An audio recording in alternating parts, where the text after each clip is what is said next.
Tech Check anchor Deirdre Bosa has the latest. Hi, Dee. You went there, Tyler. So these Waymos, we've talked about them before. They're all over the Bay Area, the San Francisco streets by day. This is what they look and sound like by night.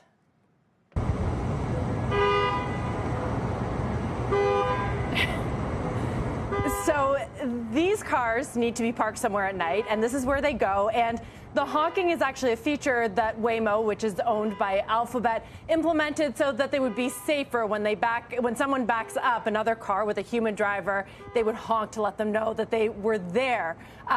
It is keeping these residents up. You can see that it is surrounded by many buildings, annoying them. And one resident even started a live blog, which you're looking at now, to keep track of the activity. This is such a San Francisco story, Tyler. This live stream is made up of a webcam, a cereal box, and a Jamboard that was picked up from the Twitter office auction. There's even a shared public Excel sheet that she set up that lets onlookers track everything from honking to cars that have become stuck. There's one entry that I want to read you that says, car has a mental breakdown, looped erratically, and stopped repeatedly with hazards on. This isn't new, Tyler. As Waymo sort of flood the streets here, there's been incidents, some more serious than others. This may be a less serious one, but there's public backlash because of it. Tyler, I rode in a Waymo last night on my way to dinner. I have to say, if you do not live near these parking lots, it is a really easy, functional, and safe experience, at least in my so far. Are you coming to San Francisco anytime soon? We make everyone who visits from the East Coast ride. I will definitely do it. I have had a full self-driving vehicle.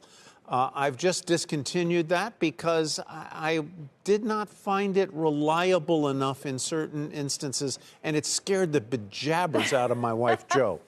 She didn't that like was it. One that required you to sit in the driver's seat.